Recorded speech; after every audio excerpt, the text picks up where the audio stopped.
So anybody have a question or a thought that kind of kickstarts us into a dialogue, and we'll just kind of have a big dialogue with the 36 of us here.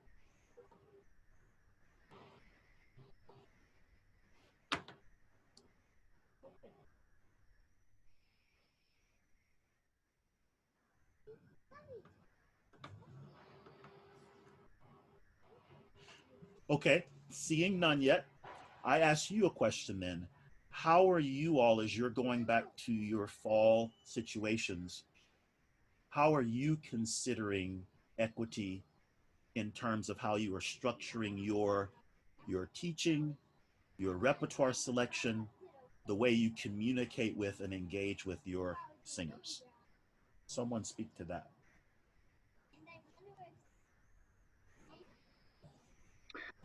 I'm planning on using some more, and it works well in this setting, rote teaching of music from different world cultures.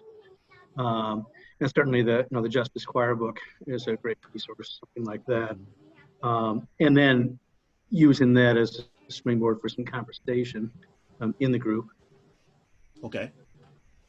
So we'll put that in our bike rack there, thinking about teaching style, using an oral learning style there as an access point, but also you mentioned conversation. So we'll come back and chat on that some.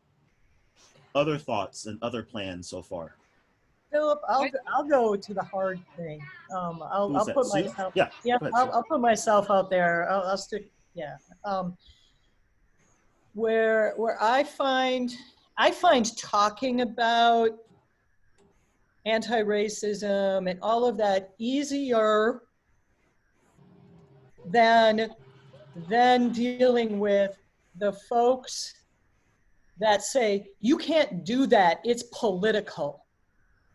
You can't talk about privilege, it's political. And I've done some work on that this summer too, to try to find the conversation to deal with when that comes back. That's a big thing that comes back in a lot of our schools.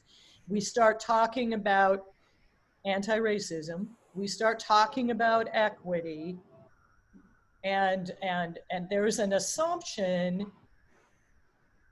that basic human decency is political. Okay. So let me start with a caveat here. Actually, if you all don't mind, I'm going to actually launch into a PowerPoint that I already have prepared. See, sometimes it's good to do lots of sessions on things because you don't know when you're going to need something and you need it. So I'm going to pull up a PowerPoint for this other session, and it's going to help give us some context here. So just give me a moment because I wasn't planning to share this today, and I'm just going to pull it up now real fast. And it's going to lead into what you're talking about here, because I think we need to develop a context first of all here for this conversation here. And is this what I want here? I'm so sorry. One more time, Philip. I apologize, folks. Bear with me.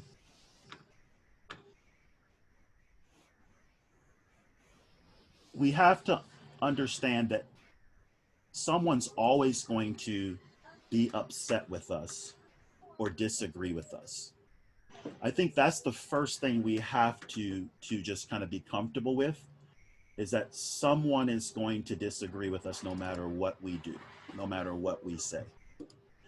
The most important thing to me is how you get to the point of making decisions for yourself, that you have spent time, and I should talk to me, that I have spent time really thinking very carefully and intentionally about how I lean into my values. So this is what I call a shopping list here for the conversations I've been leading.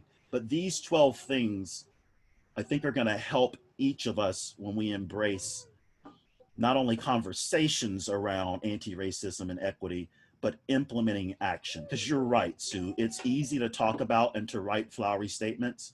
It's much more messy to implement. So the 12 things I want each of you to commit to, first of all, think about rather, is committing to curiosity.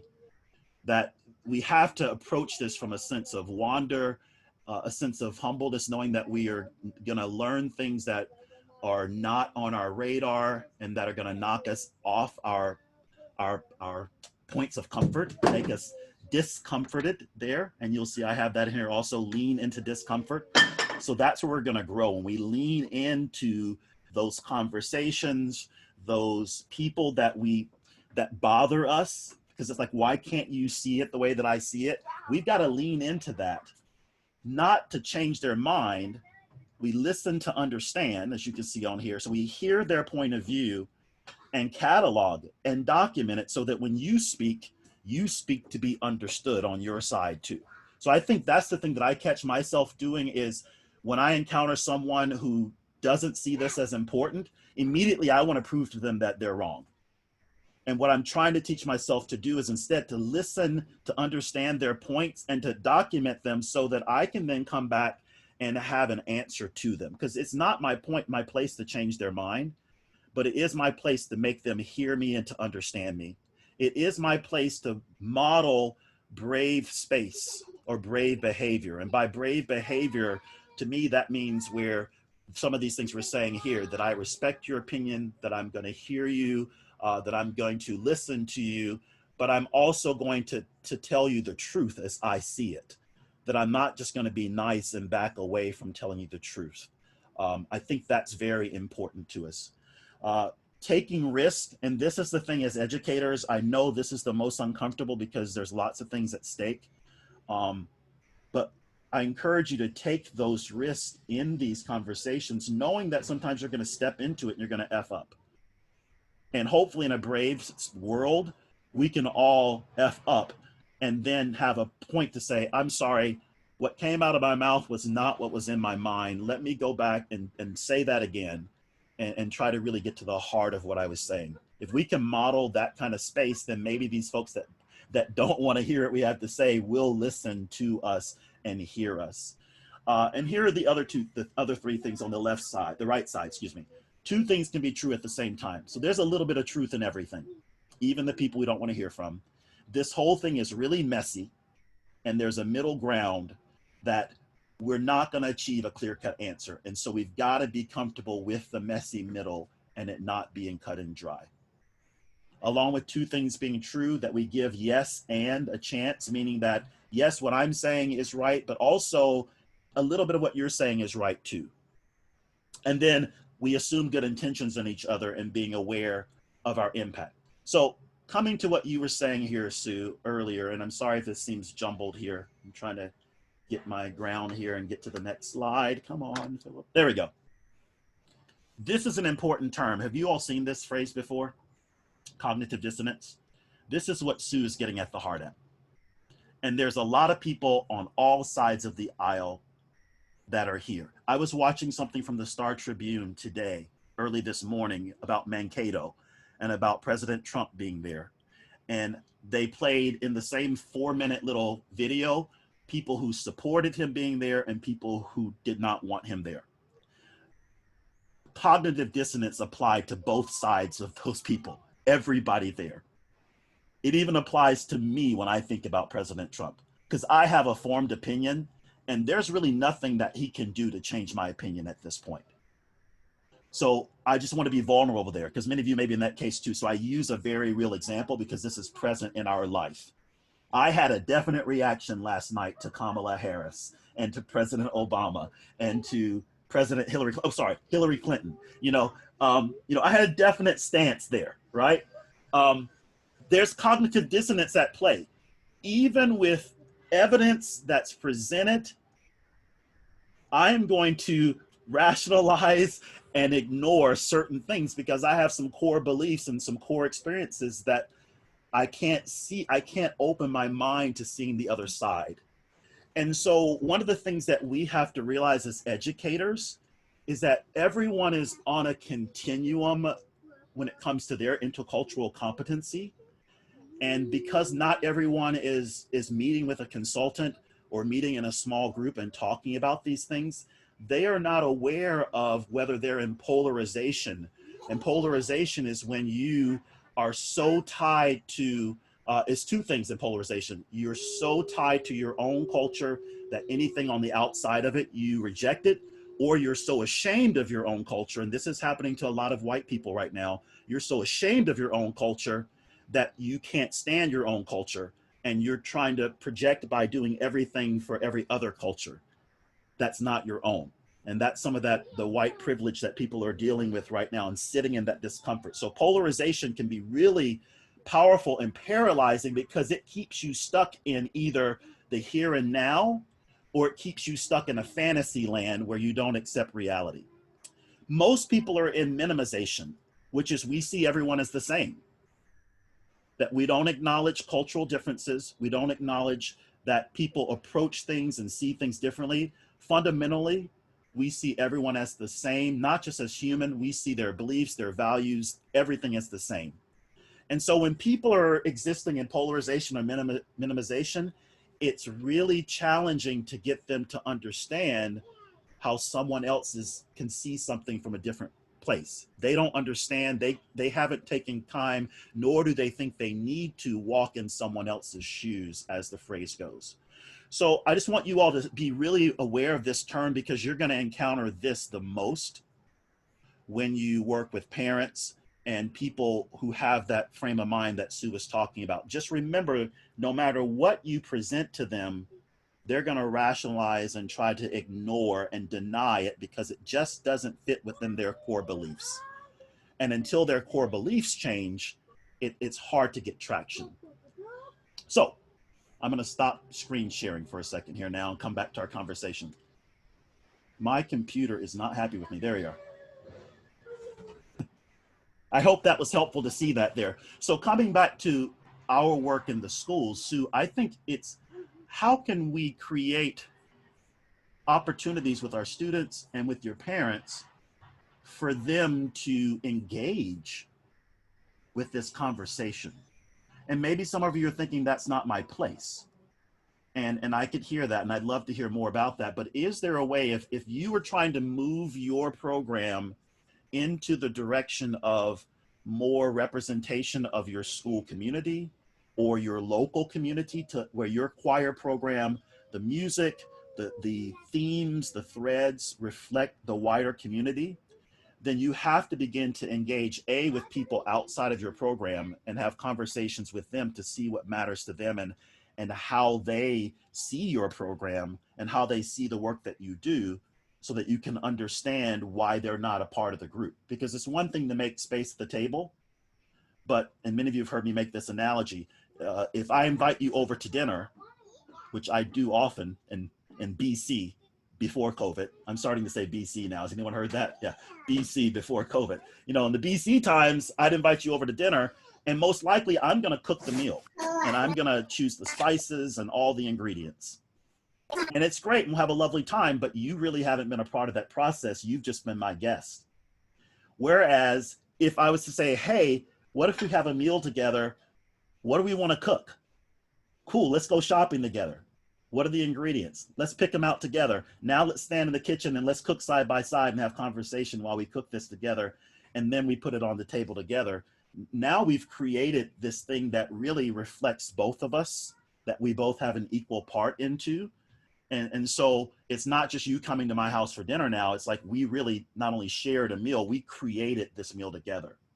And that's what I'm finding as a Black man, and you heard our conversation, Derek and Tesfa and I, as a Black man who has been steeped in this choral tradition for so long, I'm beginning to realize that I can't just assume that other Black people who have not had the experiences that I've had are going to just come to the table and sing with me. Because they see Vocal Essence, they see Westwood Church, and they have a certain impression. And a lot of that's based on their experiences and based on what we care about. So if we want them to sing with us, then I have to now go out and ask and have conversation and engage and understand what they care about, and then see if there's synergy there. And then that dictates how we shift our actions. So for you and your choral programs, you can't just shift everything at once, but you could have conversations with, and your students could be part of leading this, with people who are musical in your schools or in your churches, but who don't sing in your choirs, or who aren't involved in the music program at all, but you know they're musical, and find out why they use musical talents and why they engage in music outside of school or church or community settings, but they won't engage in your program. It'll be really fascinating when you have that conversation and hear their answers. Some of it will put your hair on edge, and it's going to make you lean into discomfort, and it's going to make you challenge your assumptions, because there'll be some things that you might want to take personally. And I've experienced this. And we just have to acknowledge that we need a thick skin, and it's not personal. It's not about us. It's about the structures of our art form that are at play. Okay, I've said a lot there. I see something here in the, oh, that was private to me. But Lori, can I share this? I love it. I like thinking of PC, pre-COVID, or also politically correct, as in now we are no longer going to be politically correct or play nice with the dominant white perspective. I love that, Lori Myers. I might adopt PC also. You know, that it is time for, and one of the things that, and I'm so sorry Quanice is not going to be with us at this point, it appears. One of the things that I've learned from her is she talks about the difference between being an ally or allyship and accompliceship. And when you're an ally is someone who really does care about the themes that are there, but allies are pretty silent. They stand alongside, they follow along, they're there when things come up and come to the surface. But accomplices, think about just the word accomplice, you know, they're not only there, they're in the mix. They are ruffling feathers. They're getting into good trouble, as John Lewis says, right? And so what she says is we need more accomplices than allies right now. And her program, her Arts Administrators of Color Network, they actually have a program that they've developed for accompliceship, where they are helping people who are not from Black and brown communities of color to study and think about how they can be accomplices. I think the biggest thing is to not let this conversation die. You think about, we are now nearly 3 months from George Floyd being murdered here in Minneapolis. Think about all of the statements, the flurry of emails that came out to many of us from every organization. The question is how many of those organizations are still doing something on a daily basis to live out that statement? That to me really articulates allyship versus accompliceship. When it was hot, everybody was hot and heavy doing stuff. 3 months later, have we moved on? Or is it still at the center of our work? And I'm proud of ACDA Minnesota, because I know that you're working hard at this diversity initiatives committee. It shows that it's still at the front of your work. And let's just use that as a conversation piece here. It's the long term. And one of the things you framed, Diane and team, was that this is not a temporary committee. We're looking for this to be a long-term committee that might have membership rotating on and off. AKA, we are looking to embed this in the heart of our work. Translate that to the national ACDA. And I'm not knocking national ACDA. I love them, but every system is perfectly designed to yield the results that it gets. That's not my phrase. That's another. You've probably heard that. Every system is perfectly designed to yield the results that it gets. At national ACDA, there's been a diversity initiatives committee for many, many years with many effective leaders. One of whom, Eugene Rogers, is one of my dearest friends. And he just left that post and he was trying so hard to get me to take it. And I said, no, no, no, I can't do this, Eugene, after he told me about the structure. And I said, here's why. You have no vote at the table. There's a committee, but the leader of that committee is not on the executive team of ACDA at the national level. So the diversity initiatives team can make recommendations, they can run their own programming, but they have no voice in how the organization is run. Every system is designed to get the results that it yields.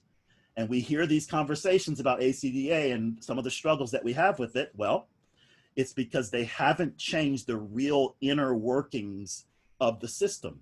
There are some really good-hearted, capable, amazing musicians at the table on the executive committee, but they all look alike. You know what I mean? They all come from, and I don't mean look alike as they're all white. I mean, they look alike, they all come from the same musical heritage, musical lineage. They see choral music the same way. And they're of the same, stock. So things aren't going to change until the system changes and you get different people in there. And it'll be interesting with Andre Thomas coming on and moving into the presidency to see if that helps to shake up or not. Because as a Black man with a position of authority in a large organization with clout, just because I'm here doesn't mean the system's going to change. And that's one of the things I have to just be transparent to say. That was one of the things that I had to learn right away was I can't change it by myself. And sometimes I'm part of the problem. And that's so hard to say as a Black man. I'm part of the problem too, because I'm steeped in this tradition. So I keep coming back to this, reminding you, we have to look outside ourselves and outside of what we know to people who aren't in our circle if we really want to achieve equity. And those of you in public schools, I think you have a great group of people in front of you every day that can help you with this. And that's your students. It doesn't matter whether you're in the metro area and you have a really racially and socioeconomically diverse group of students, or you're in the burbs or outstate and you have a more homogenous group of students. One of the things that President Obama said last night that I thought was so profound, and he's so good at, transferring leadership to the next generation, right? That's one of his trademark things, is really giving voice to the next generation of leadership and empowering them. And he talked about how for our generation, or the generation older than me, I'll say, they had to prove to people that equity was a thing that was important. They had to prove that everyone deserved equal rights and that the Constitution applied to everyone. Now, in this generation, they don't have to prove that. They don't only assume that. That's how they work and operate, that all of us deserve a space at this table. Black, white, brown, male, female, non-binary. We all should have same access to resources, to opportunities. So I see that from the students that I work with and the singers of this age very clearly. I'm sure you can see this from your students too. So to David's point, I'm going to take it off the bike rack here.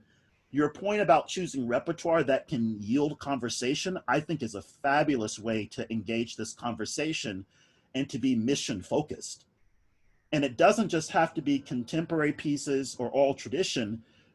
We can go back and find, we did the Echo song last year. Many of you heard it at ACDA Minnesota, and we worked with that the whole year, and we ended up acting it out. But it became a conversation piece for us about having an internal dialogue.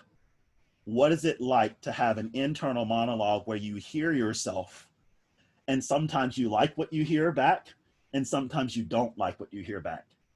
And it became a great creative way for us just to gauge in conversation using a piece from 500 years ago.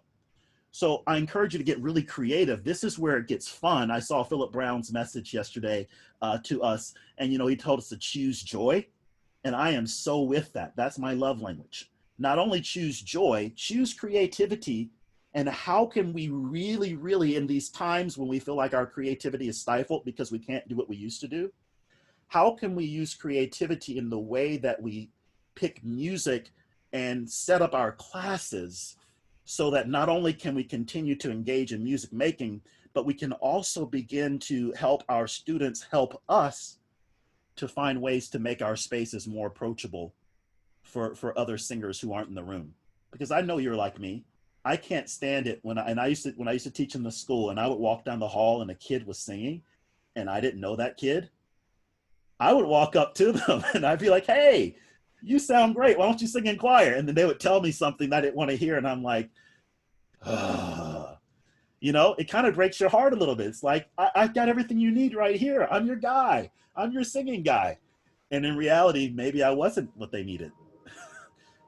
That's what I look back on now. Maybe at the time I really wasn't what they need, but maybe now I would be.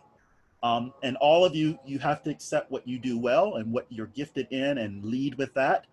And the things that are growing edges that you want to dig into them and be vulnerable and let your students lead you along the way. I'm not a rapper. I couldn't rap to save my life. I mean, I can barely remember the lyrics to most of the raps that I grew up with. I think about, Sugar Hill Gang and stuff like that, and Beastie Boys. Like, I can remember the hooks, but I just didn't have I never took the time to get that flow. And I'm a good memorizer, but there's something about that for me that doesn't compute. But I love embedding hip hop styles into my work with young people that really care about that. Like, because Soda loves that and they care about it, we do a healthy dose of it. And we have someone who comes in and helps us with it. And then they also provide the leadership there. They take the lead and they'll look at me and sometimes, Schultz, what are you doing? You know, what do you think you're doing there? That, nope, that's not going to cut it. You know, so it's about being vulnerable and leading with your strengths, but also showing that vulnerability, because you'll get that vulnerability back, and it pays dividends in conversations. What else is out there on your minds, folks? You know me, I can just keep talking, but I want to hear from you. So, Anne Marie. Yeah, well, I just want to go back to when you were in the PowerPoint, you talked about it's not my place or point to change someone's mind. And I think when I approach what I do as a teacher, if I get into that mindset that I'm going to try and change how a kid thinks, specifically that they're going to think the way I think, I'm in trouble. My job as the teacher is to expose them to as many things I can expose them to, with the idea that you decide as a student, as a young person, where this fits in for you. Not, you know, we do a lot of binary thinking, and not just where gender is concerned. We do a lot of binary thinking where race is concerned, where a lot of things are concerned, where political parties are concerned. It's either or, either or, either or. And what I'm hoping to do is to expose, to use materials, a wide variety of materials, to give kids the space to be able to talk about, yeah, this is confusing for me. My parents have always told me it's this way. Now you're telling me it's another way. No, I'm just exposing you to it and letting you work through it. And you might not figure that out this year. You might not figure it out when you're a senior in high school. You might not figure it out, whatever. But if I get caught up in feeling like I've failed because some kid hasn't changed their mind, I'm setting myself up. But if I can, at the end of the day, go, I exposed them to this different type of a culture, or we sang this type of a song, or they're at least kind of thinking about it, then to me, that's been a successful lesson. Anne-Marie, I love hearing your framework there and your philosophy. And I would say, to add on to that, to make it a yes and, you're exposing them to as much as possible is such a beautiful thought and sentiment. And I jive with that. In exposing them to these things, I think it's about giving them context is the most important thing that we can do, so that for everything we expose them to, everything we introduce, that we present, that we give the appropriate context. And that's probably what we haven't done so well collectively as a profession in the past. Because think about it. We have been singing a lot of music from a lot of places for a long time. But we've just often taken that music and put it in programs that make sense in our minds, without really taking the time to really think about, and I'm guilty of this too, without taking the time to really think about all of the lessons, the cultural lessons that we can explore with each piece of music. And so what would it look like in a set of 6 pieces if they truly were 6 pieces from around the world? And many of us are seeking for a better term than world music or multicultural music. I think those terms have played out now, and we've got to find out ways to really think about them. Maybe it's just we call it the cultures that it really comes from specifically is the way to go. But let's say those 6 pieces come from 6 different cultural communities with 6 different themes and threads of thoughts. What would it look like to devise your whole curriculum, your whole rehearsal process, as an exploration of the social, cultural, political, economic, and musical considerations of each of those pieces? I know it takes time, but if you think about that and what we say about music as educating the whole child, if we did that with 6 different pieces, think about the conversations that could spring up, the questions that could be asked. Some of them might not be resolved, but I'm a believer, if we can teach our young people, help them to ask questions, that's one of the greatest services that we can do right now. Because I find that they don't know how to ask questions. We provide a lot of support opportunities through the Singers of This Age. And what I've learned is that even though all of these supports are there to help them with lots of different checkpoints in their life, they still struggle with articulating the question to be able to get access to those supports. So I'm beginning to rethink my instructional model now with young people in particular, to helping them to see material and then ask questions that then lead us to drawing conclusions, or as Judy Bowers would say, make transfers. and transfer and connect information together and create containers of information that work together across these different pieces there. So I think that's a brilliant perspective, Anne-Marie. Someone else want to jump in with some thoughts here? Siri has something in the chat. Since nothing is normal about going back to school this fall, what are ways people are doing something different in their choral classrooms or choral space to break down the system? Fantastic. Anybody have any thoughts to that you've already thought about? Carrie, hey. Hi, good morning. So something that we've been trying to incorporate is a lot of student and youth-led composition.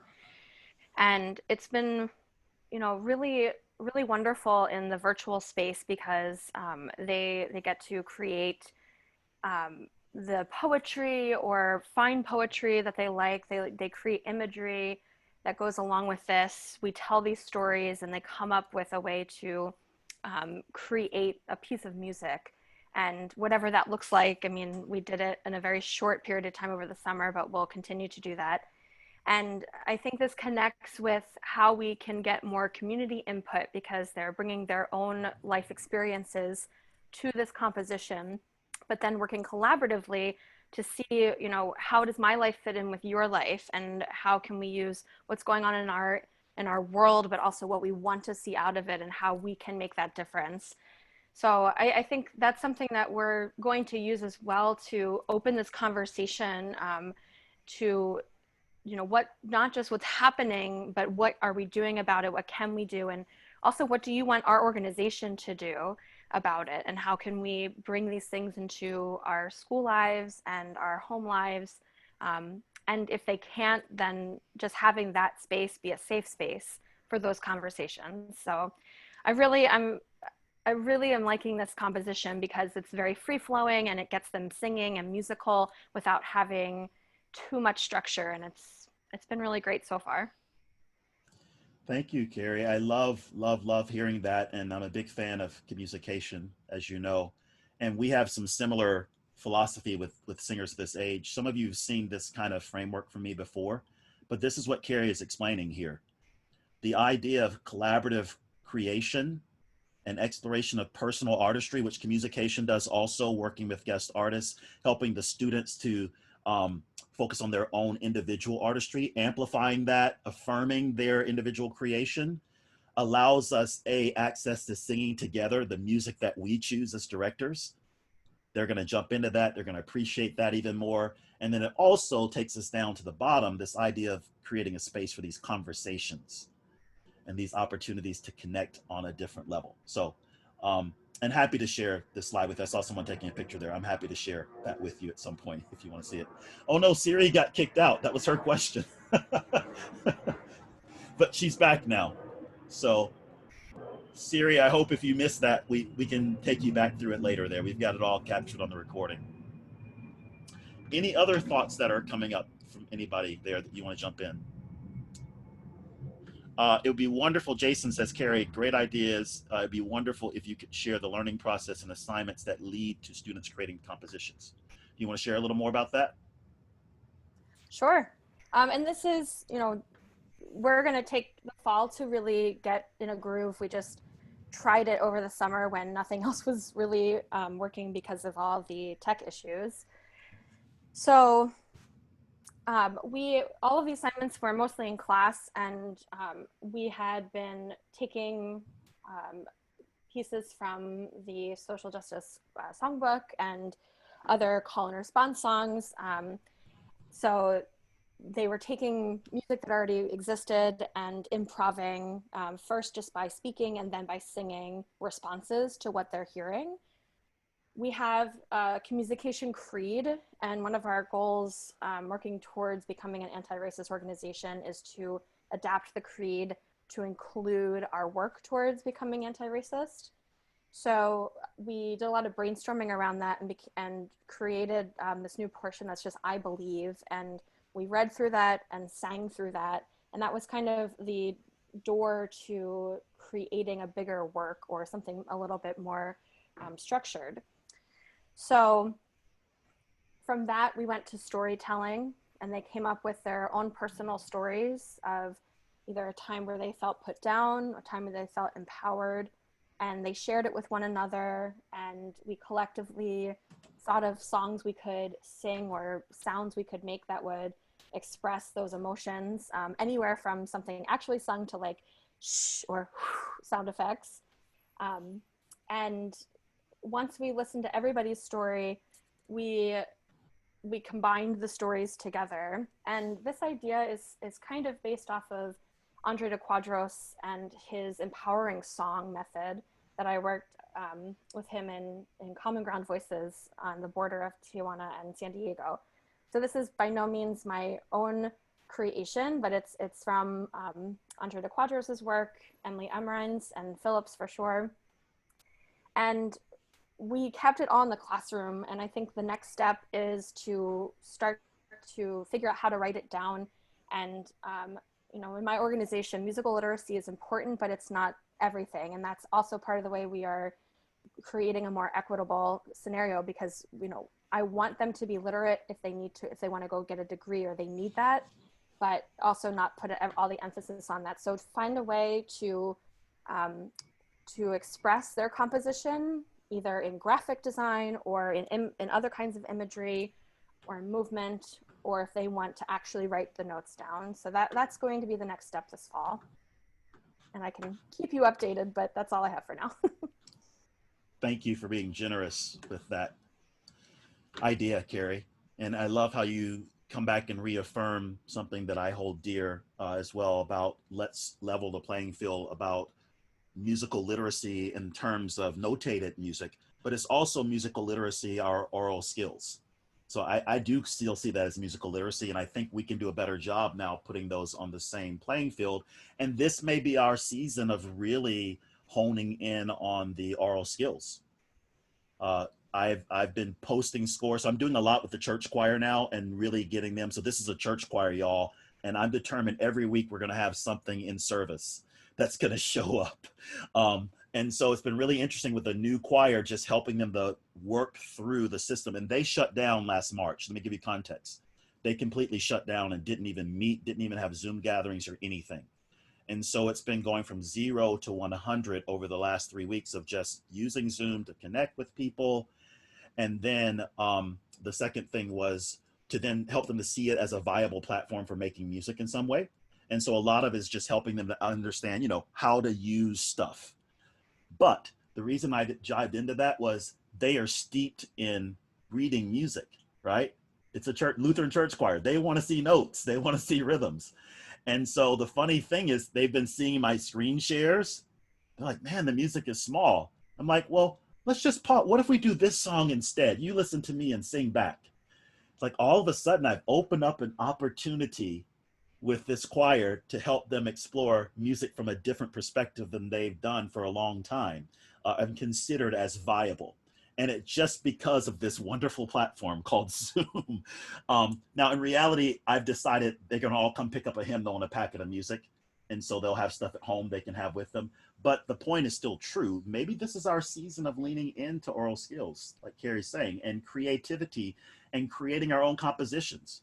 Because you know, the interesting thing would be we don't have to worry about licensing.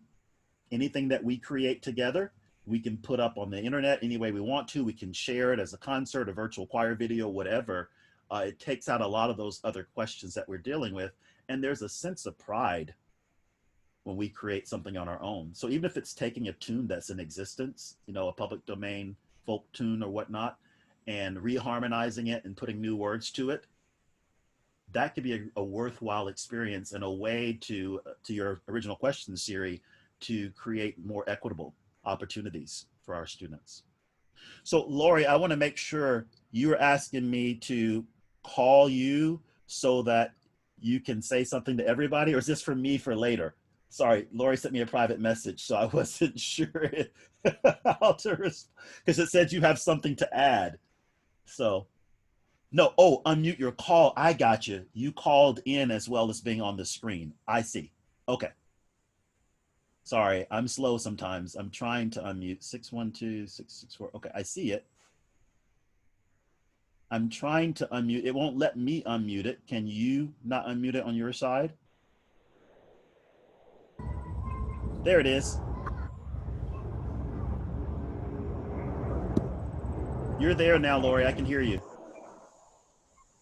You can hear me? Yeah. Okay. Hi, everybody. So I'm doing that workaround that maybe some of your students need to do. My internet's too slow to sustain video and sound at the same time. So I do a video to just see the frozen faces, and then I dial in on my phone to actually hear the audio. So what I wanted to add, can you all hear me? Yep, we can. Okay. What I wanted to add, as you were talking about, let's see, Carrie, had you asked what people are doing differently this summer or this fall? Yeah, Siri asked that. Siri asked that, great. So as we talk, Philip, you had talked about, we are part of the system, right? And what are we doing to change that actual system? And so there have been three things that have been really, they have always kind of weighed heavily on me, but this seemed like a good time to address them. And first of all, the whole thing of calling it choir. I've been referring to myself as now the vocal music teacher, because we do so much more than all singing together.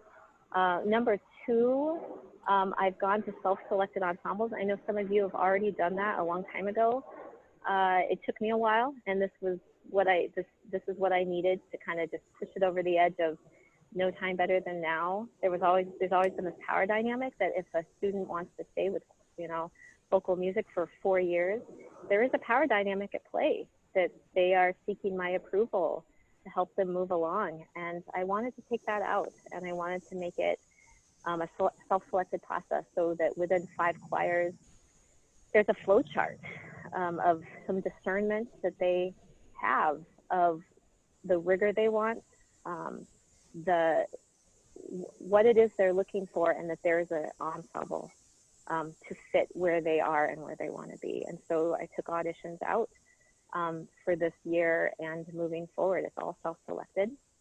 And then number 3, I've always given the descriptions of each of the 5 ensembles, and the students have had to kind of fit into that description. And I thought about it as, if they are truly a choir, a vocal music family and part of the greater instrumental and vocal music family, I'm describing the family members, and they're having to fit into that. And again, there's a power dynamic at play.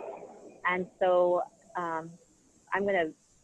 this year, I'm going to have those ensembles decide what is the description of this part of the family. And then that will further help them, one, step into that identity they create for themselves. And number 2, in future years, when students are self-selecting into ensembles, it is by that ensemble creation, the identity they're stepping into.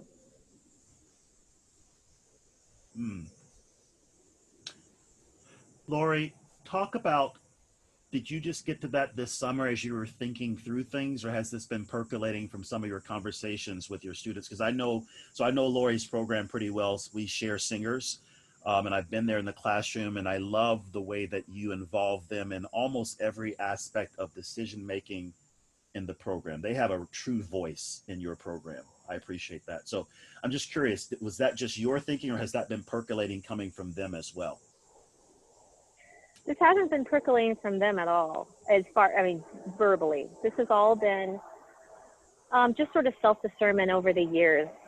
I'm not from Minnesota, and this whole choral tradition and culture here, I stepped into a school that already had, sort of set at least an instrumental program, and the vocal program, I modeled it off of that and off of other programs that I saw around me, but it never jived with me, and I always felt a little bit at unease. And but I never knew how to take that step to take my power and dominance out of the equation without, we're going to upset the status quo, and you're going to upset people. And it goes to what you were saying, Susan, about there's going to be people upset and that disagree. And with the distance and with everything right now, being up for interrogation and reflection. As we put things back in to the salad, as Adrian Davis says, I really have to examine, why am I putting this back in when I never agreed with it in the first place? Is it only because of the status quo? Yes. And that status quo keeps people out. I can think back to specifically one student that I did not select for the auditioned mixed ensemble that gets to tour. I regret it to this day. And I kept her out because of X, Y, and Z on the skills list that was for that audition. And I did her wrong. And she's just one of many, I'm sure, that audition process and that selection process and that my power, I did not use to help her fully find her voice. And bless her heart, she is still a huge supporter of South Music. She comes back and visits. She comes back and talks to students about sticking with choir, even if you don't make it into the ensembles you want. My gosh, she's 100 times greater and wiser of a person than I am. And I just think of the countless other students that system has kept them out. And it's all just been from me, from my perspective and control. And so the self-selected part has been weighing heavily on me for at least 5 or 6 years. And it was time. Mm-hmm. Lori, I appreciate you sharing this, because I'm sure for many people in the room right now, you're going back to my shopping list and you're trying to lean into discomfort. You're questioning some assumptions right now, and can two things be true at the same time? Because I think this is one of those cases of a very public way, that we can change the system. It may not be for you and your program, but I think it's a very, very public and a beautiful way to say, when you're one of the things I've been sharing with folks in these conversations, because everyone's having these conversations now, right? And so my first question is, why? Step one is to articulate your why. Why do you care about this, and why now? Is it because everyone else does? Is it because it's the thing to do? And I'm not putting a judgment on that, but if we don't wrestle with ourselves of why we're having a certain conversation, we never can get to step two. So once you address your why, and you can articulate that, the step two, now, what are your core values as it relates to engaging in vocal music, to use Lori's term, singing in groups? What do you care about most? Okay, what things are those places where the dissonance will come in that won't change? Now, step three is, what are you hoping to achieve by having these conversations? Is it equity? You Is haven't it found him change yet? of behavior? I've got someone unmuted there, so I'm going to mute everybody for just a second there. I love hearing the kid in the background. What are you hoping to accomplish and change? Do you want your group to look different? Do you want different people in the audience? All those things. Now, go back and look at 1 plus 2, and where is there a disconnect? That's your discomfort, and that's what you've got to lean into to make difference. And so what Lori has done is an example of that. Lori, I'm not from here either, although this is my adopted home now, and I plan to be here for a long time. And there are many, many things about this choral culture that I absolutely love. I love the number of people singing. I love the fervor of singing. How you can go in any church, any street corner nearly, and get a group of people together and sing in 4-part harmony, and pass out sheet music almost. Almost. You could do that and just sing, right? And that's kind of the tradition that I grew up with in some respects there. But the challenge was, especially inheriting the job at Vocal Essence, was a sense of, we're going to do things a certain way, and it's going to sound a certain way. And I remember, I'll never forget Sig, because Sig has been a really dear friend to me. I love Sig Johnson so much. And we had many, many private conversations as we were transitioning. And one of the things she said was, Philip, you just gotta do what you care about. You've got to be true to what you care about. No one else is going to tell you this, but I'm going to tell you this. You can't just do it my way just to try to keep it the same. And I kind of knew some of this in my mind. But it was just great to hear her say that. And then I was like, you know what, Sig, I'm not going to try to fit in your shoes. I brought my own, And so it's that kind of thing and that's when I finally gave myself permission to start upsetting the apple cart a little bit. And as some people in this room know, who've been in vocal lessons with us, it's not that it wasn't messy in the beginning. It's not that it didn't make some people uncomfortable. I mean, it did. And we let some people into the big chorus that some people were like, why is this person in the chorus? What's going on? We're not the same level that we used to be, and things are not the same. And there were that first season and a half was dicey, but we have more people singing in this organization now, in the adult organization, and they are from more diverse backgrounds and age ranges than there had been in the previous 10 years. And it's just because of an intentional shift of what we care about. And our mantra is together we sing. And so I challenge every day, well, what do we mean by together we sing? And so I'm just being vulnerable saying, I struggle with this, Lori. The least favorite part of my job, I hate auditions. I can't say it enough. Like, I can put myself on the big screen and lean in. I absolutely hate auditions. I spend too much time in auditions, and I hate having to decide who gets in and who's out. I named it. There, I confessed. I can't stand it. I know it's necessary, especially when you're having a professional group like the ensemble singers, and I can deal with it. But I'm always thinking about the possibilities of, man, this person showed up. They obviously have interest. So aren't I a vocal music teacher? Shouldn't I be able to teach them? And so what I've taught myself is to say that, okay, That's there's a Daddy's. You can place put for it next everyone to to his sing. pillow or next to his. And so it's partly helping everybody to find that place. And maybe it's in vocal essence, and maybe it's not. And if it's not in vocal essence, then I've got to find them another place to sing. And that's what I try to do to anybody that we turn down, is I try to connect them to another place to sing. But with Soda, I do not turn away a kid whose parent says they can sing. And we even had one experiment, one of Lori's students, where it was really tough, and the mom wanted the student to sing, and the student really didn't want to be there. And we worked it out for a long time. And to this day, I felt really bad that the student didn't stay in the group for a variety of reasons. But when I visit your school, Lori, and you may remember this, you know who I'm talking about. The last time I was there, this student came and talked to me and was just like really happy to talk to me. Like when the student left the choir, I was like, this person's never going to talk to me again. This was not a good situation. But the student really engaged with me, and we had a great conversation. It's like, how's Soda going? And I'm working now. And so sometimes it's just that sense of, you know, the phrase, people really care about how you make them feel more than what you teach them, or more than what you know. Let's say it that way. They do care what you teach them, but it's really about how you make them feel. So Lori, I applaud you, and I look forward to hearing more about that, because that sounds right for you and what you believe in and your core values. And for others in the room who are thinking of what might be important to you, maybe there's some small or large things you can consider in your programs that really fit your core values to help you on this journey. It's not a cookie cutter approach, right? It's not a one size fit all. This is not the right time to copy people.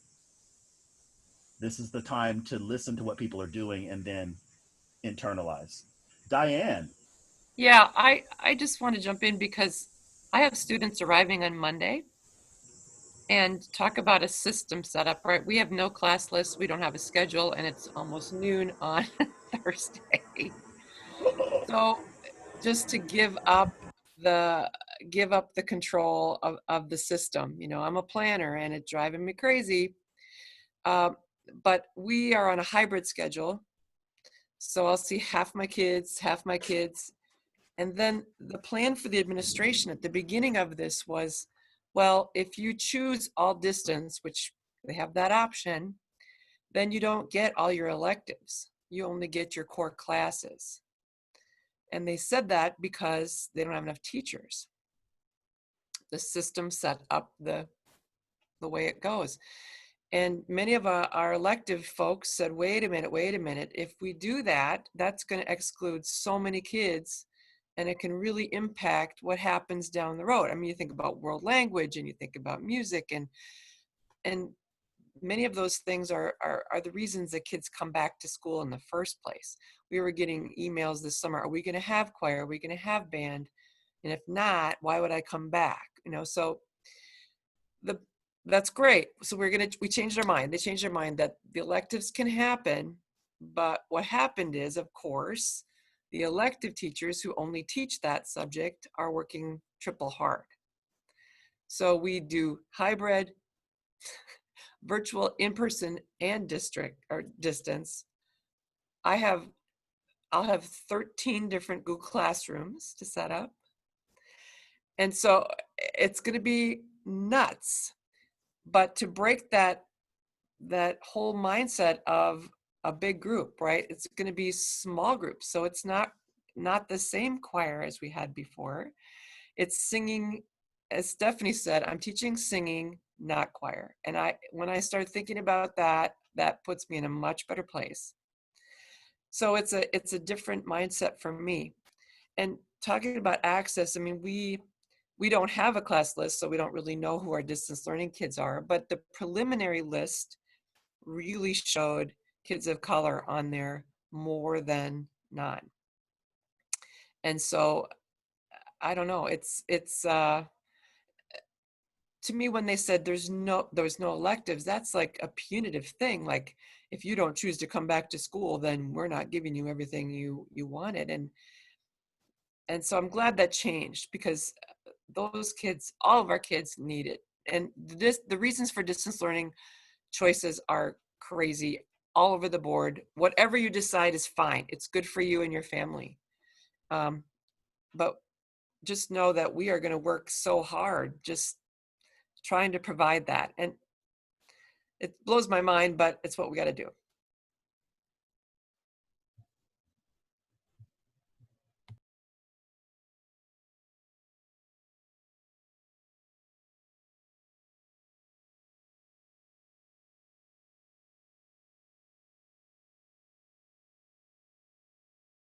Sorry, Diane. I was on mute. Can you hear me now? Okay. So I was saying I have always admired you, and I admire you more now after hearing that. When you say 13 classes, do you mean concurrently? You have 13 different sections right now this fall that you have to piece each week? Well, it's just a keep track thing. And we also changed platforms. So we went from one platform to another platform. So that's a whole nother learning curve. Yeah. But yeah, there's going to be basically, well, I'll say nine different conglomerations of kids that I keep track of.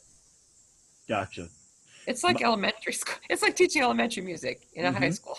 Yeah. And I'm sure there's some in the room going, that's what I do all the time. Yeah, I know. But, the question is, and anyone can chime in here, and not that you ask for advice, but my mind goes to how can you simplify what you're doing as far as repertoire and things like that, so that you're not doing different bodies with each class, right? So that, that's just where my mind goes. How can you take care of yourself while taking care of the students? Like, how can you be there for them, give them what they need, but not, really harm yourself in the process?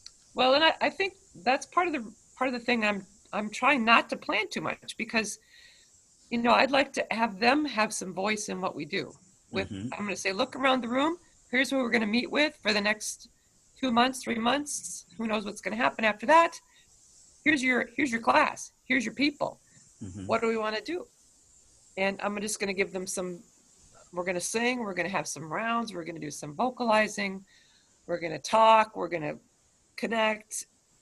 But I really want them to have choice, because that was where I had the most success when we were left in the spring, is that when they had choice in the matter, they really stepped up, and they had a good time. Did anybody else notice that also, that was working in the schools, that when you gave them choice, you got even more input, more participation? You can put that in the chat. I bet I was gonna say, I bet it's going to be across the board that's the case. And I think that's true even in the best of times, when and for all ages, when people have input, they buy in a little more. It's one of the things you stumbled on there, Diana, when you said, look around the room, here's who you're with for the next couple of months. I think we can be more intentional talking about smaller chunks of time. So part of our reopening plan, I can't tell you how much reading I've had to do, because being at a community organization in the church, I'm the guy who's doing the documents for reopening. So both for vocal lessons in the church, I'm on these teams. So I've learned so much more about language, about the right words to use in the right situation, than I ever cared to learn. But coming out of that, one of the things is, we're talking short term now. It's almost like modules. Like, we're talking about everything's in terms of 6 to 8 weeks and smaller groups. And so ways of framing it like that, Diane, I think are beautiful. For the next 4 weeks, we're going to explore this. or for the next 2 weeks, we're going to, yeah, when you first come back, it might be for the next week, we're going to explore this, just because who knows, right? And then you can always have that plan there on paper, but you can implement it when you get closer, when you know you're going to go there. Because for Right. all, we all know this, right? You could get in for 2 weeks and then there's a whole new plan for all of us that we have Well, to. and I also feel like there's not going to be a public performance, right? There's no end game here that we've all had to do for so many years. And so that's kind of freeing. Like, wow, we can just do what we do in the room and have our own plan of attack, and we don't have to share it with 500 people. I mean, we Yeah. can if we record it, but You can define what that end game is yeah, to make it a yes and to what you said. I think we can redefine what the end game is and how it's created. So between using like things like Flipgrid and other things, creating individual stuff and sharing it just in the class, it is freeing though, isn't it?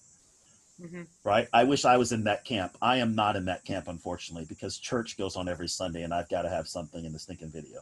Oh, I just said this on the recording.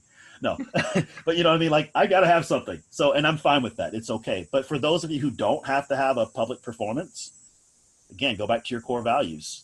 Where does public performance fit in on your core values?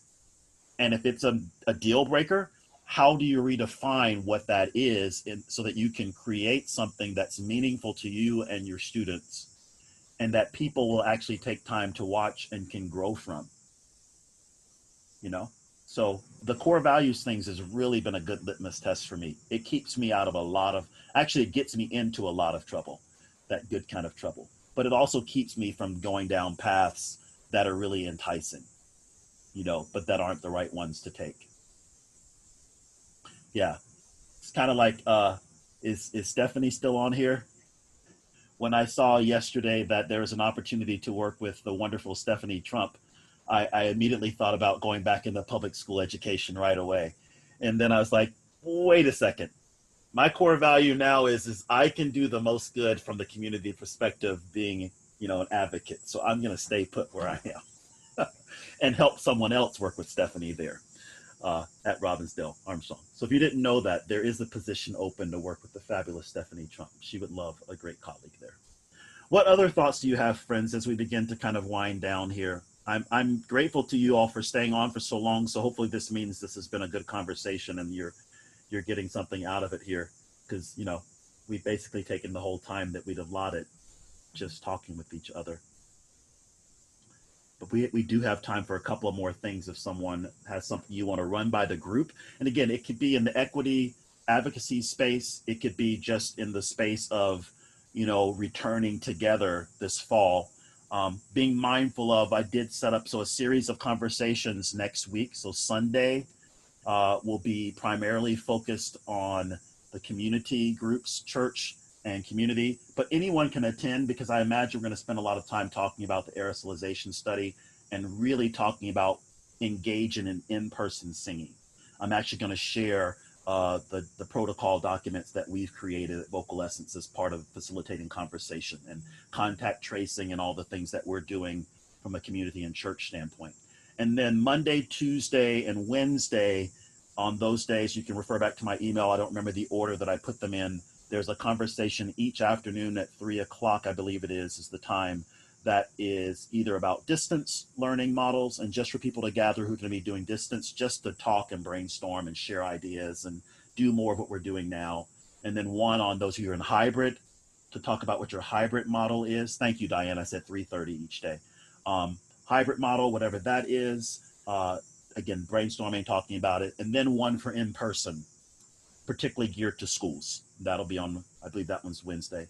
And then next Thursday is a catch-all. It's basically what we did today. I just thought I'd provide a Thursday session just in case people couldn't come to the other three, so that we could just talk about anything and everything to wrap this up in that sense there. So if you can join us for one of those or multiple ones of those, that would be great. And I will happily record them. We will keep that resource folder up. TESFA has been swamped because, you know, St. Olaf started today. So they got swamped down there. And so he's got to send me the video of the rehearsal demonstration that we did. a couple weeks back, and then that'll be in the video, in the resources. Today's video, I'll edit that one and get it up, and then all of the conversations this coming week, because we're in my Zoom room now, I'll put all of those up there on the resource document, and we'll keep all of those resources there and keep updating things that come out. So you can keep going to that there as well. Yes, I think we should close in singing, Sue. So we'll do that in just a second here.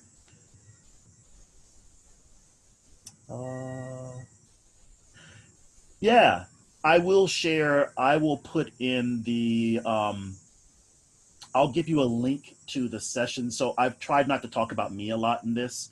I'm just sensitive to that when leading something. But I will give you a link to the table for more conversation. So my friends in Boston, the National Association of Teachers of Singing, and then 2 other choral organizations asked me to put together a 4-week webinar series where I talk about race, access, equity, and inclusion, and about creating a space for more people. And so Quanice was a part of that. Yesterday, we had Daryl Taylor, who founded the African American Art Song Alliance, and Marcus Garrett, and we talked about repertoire, both solo repertoire and choral repertoire. The week before, Quanice and Tessidra Jones, who's a local consultant and arts advocate, we talked about equity and inclusion. Week 1, I shared the framework and the core values behind the Vocal Essence Singers of This Age, so people can understand how that started and why it looks the way that it does. And then next week, I'm giving them an action planning session where everyone who signed up for this series is committing to do a year of work. And so I'm going to give them a framework and a template for how they can do a year's worth of work, guiding themselves along the space of, you know, moving towards either being an anti-racist organization or towards advancing issues of equity and inclusion. So I will give you links to those as well, and you can watch those presentations and have access to those resources too if you'd like there. All right. Mr. Upton, were you suggesting that we sing How Can I Keep From Singing? How can we keep from singing? Or are you just saying, how can we keep from singing? Because actually, if I'm nimble enough, I can pull up the version that Troy Robertson arranged for ACDA. I have that here. It's a lovely version appropriate for Zoom. So that sounds like a good thing to sing. So give me a second here. Oh, actually, I should ask a question. Do you want to hear each other as you sing? Or do you want to sing and not hear each other? Because that determines what we do. If we want to hear each other, then we have to do something different. You want to just sing something and know that we're all singing together but not hear each other. Is that what I'm saying, Jason? Yes. Okay, cool. So be it. The majority has spoken. Okay, I do need to share one other thing with you first before we do that. This is in the interest of letting you know something that is coming to you soon to test out. I teased this last week, so I feel like I should tell you about it.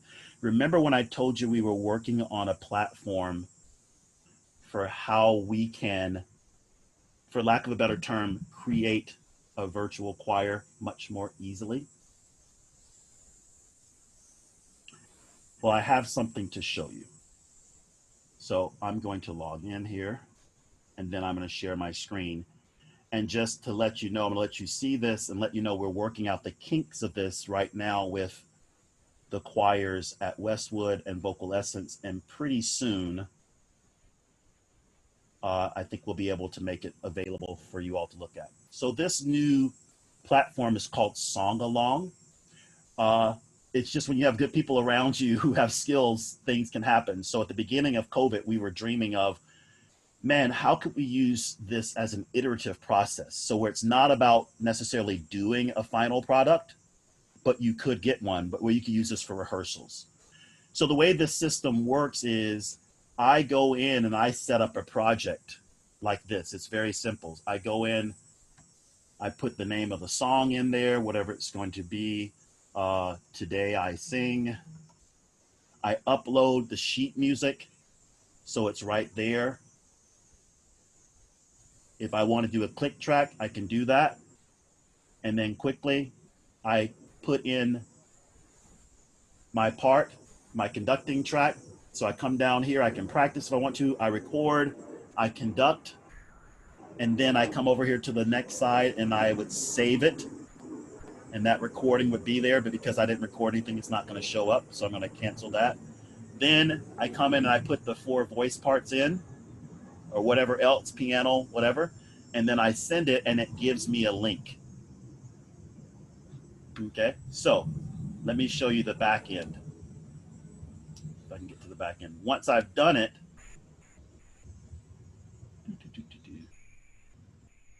you'll notice a familiar face there, Paula Holmberg. I have the pleasure of having her sing with me at Westwood, and then Karen Lutkin, who's our friend at Minnehaha Academy.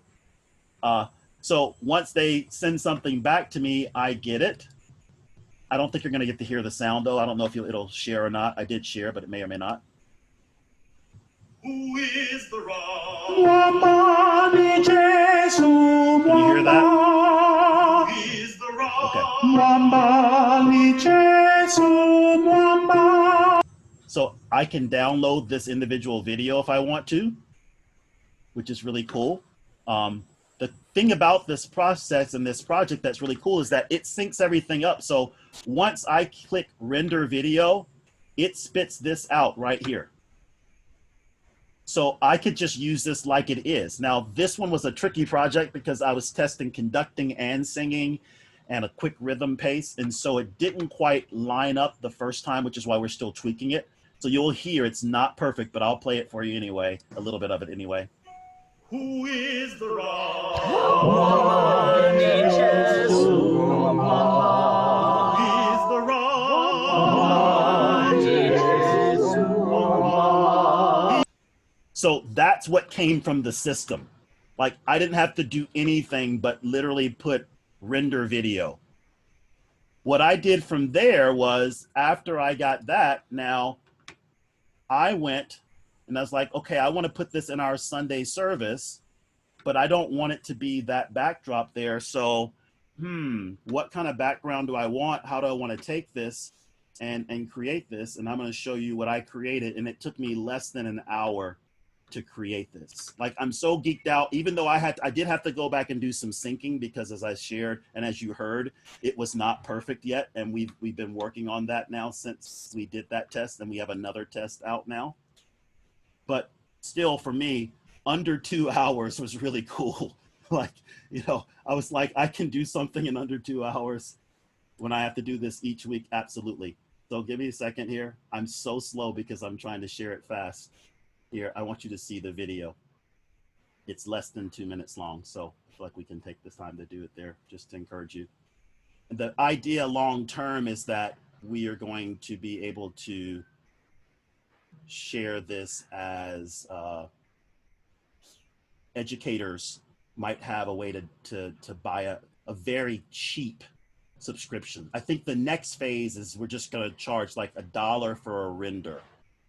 So like, you can do projects all you want, and if you don't render it, you don't have to pay for it. You just test it out and give us feedback on it. And then the next phase will be $1 per render every time you render a project. And then eventually there'll be some type of subscription model there. So, sorry, friends. You think I'd be faster than this right now? I've only been doing this for 6 months. I can find the video in my editing software. I can't find it. I'll just play it from the editing software. I can't find the final one. So here we go.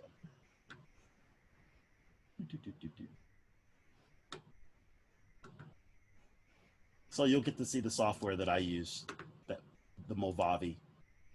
I've been playing around with Final Cut Pro too. This one is really intuitive. So I found this image, a free public domain image there, movie. And here's how it turned out. Uh-oh, you can't see that anymore, can you?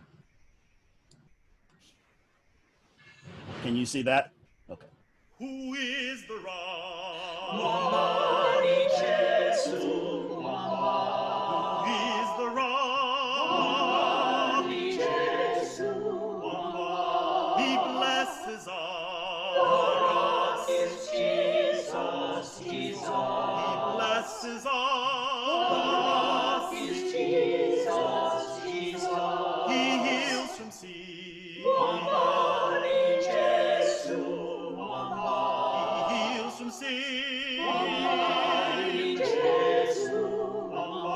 That gives you the idea. Very simple song for a purpose since we're testing it. But literally all of these tracks showed up and I had to do very, very little of the editing that we usually do to make this happen. And so I'm going to use this mostly for rehearsal so that we go in. I tell everyone we practice, like last night we practiced When Morning Gilds the Skies. We went over every part and then I sent them out, or I was going to send them out. We're going to do that next week. They're doing it at home this week. But I'm going to say, everyone go to song along, record your part, come back in 10 minutes, and then I have everything there and I should be able to render because the renders don't take too long. And then you actually have something you can play in that session for the choir to hear. Because what I had been doing is what Troy talked about, you know, where I make the tracks and then the next week I come back, the next rehearsal, come back with it. But this actually gives a chance to do something together if you're willing to switch platforms and come back. And there's only one device needed. So if we get this system worked out, get it kink free, everything is on the one device. They no longer need two devices. So I think there's a lot of potential. And once we get the kinks worked out, like I said, I will be sharing that with you because we want other people to test it to kind of before we take it to market. And I'm just the artistic consultant. So I'm not the one who's going to get rich off of this. I'm just the one who's getting to use it for my church services. And I'm just so happy. But the people who are doing the behind the scenes, like all the tech work, they are really amazing. Anthony and Mike are the gentlemen's names who are doing that. And so I'm just really grateful to them for taking something that was a dream and actually having the technical facility to make it work there. So, yep, I did add in reverb and all that good stuff there. Okay, so now I've got to find a song for us to sing. So while I do that, you all take a minute and talk to each other, unmute yourselves, say nice things, and then I'll put our song up, and our song is very short. Morning, everybody. Good to see you. Lori Myers, you look very relaxed. Love it.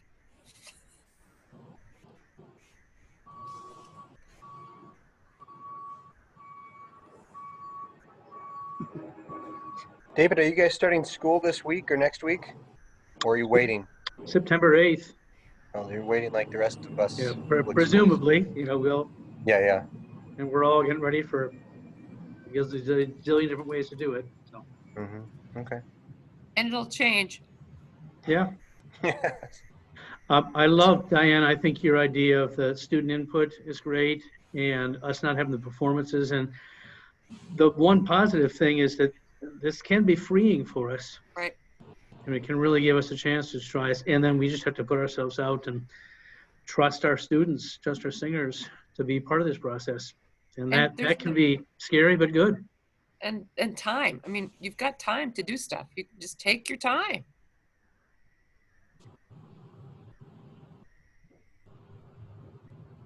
All right. With that, I think I've got it all here where I can share this PDF.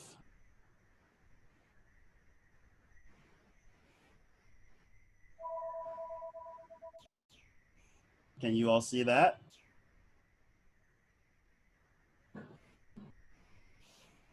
Okay, here we go.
hope that worked.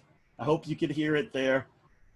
That song is available. So it's one of the Cora Moore songs that Troy did that we can all borrow and use. All the resources are there. Thanks so much, everyone. It's been great to hang with you throughout the summer, and I look forward to seeing some of you next week in the sessions. Be well. All right. Bye.